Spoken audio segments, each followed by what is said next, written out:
Hello, I'm Bernard Hickey from interest.co.nz and welcome to a special report on home loan affordability, brought to you in association with Roost. Every month we put out the Roost home loan affordability reports and you can find them in our property section. What they do is combine together all the information from the Real Estate Institute on house prices, from the Department of Statistics on incomes, and we look at what's happening with mortgage rates, and we put it all together to work out how affordable home loans are to buy a typical property. And we've broken it down by region and by city. And what we've found in November is that home loan affordability nationally for a standard individual has actually deteriorated somewhat. So it takes now 56.8% of the median take-home pay to service an 80% mortgage on the median house. Remember, this is a single income. And that's up slightly from 55.7% in October. The reason for this deterioration in the national standard home loan affordability measure from Roost and prepared by ourselves is that the median house price has risen from $350,000 to $360,000.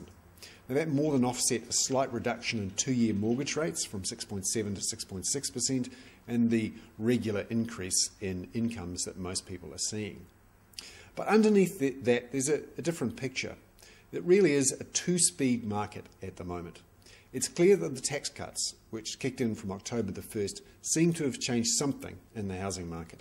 Those people who benefited the most from the tax cuts were those on higher incomes, and they seem to be using some of that higher disposable income to put into the housing market.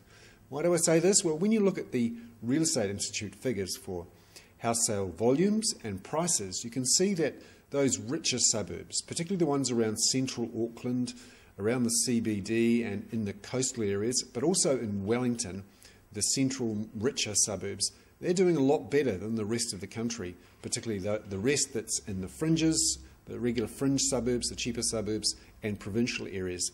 So it looks like a two-speed market as the benefits of the tax cuts accrue most to those people on higher incomes, and they're putting some of that money, not quite sure how much yet, but some of that money back into the property market to trade up or to trade sideways into traditional big family homes that they live in around the central part of town.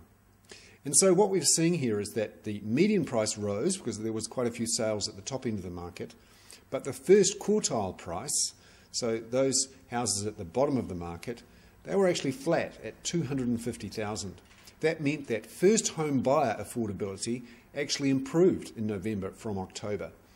And when you look at household affordability, so that's not just one income but two incomes, and we've got a couple of ideas on what the typical household is, that's actually improved as well.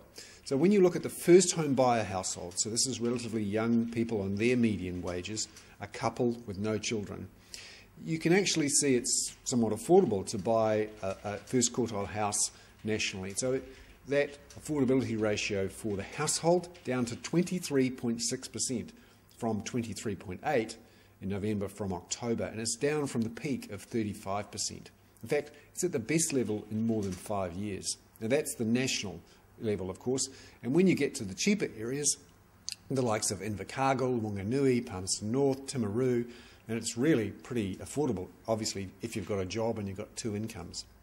Now, the worst levels for affordability in New Zealand in November were the usual suspects, so Queenstown, the most expensive, but right behind it was central Auckland, which saw a dramatic deterioration in affordability because of that rise in house prices.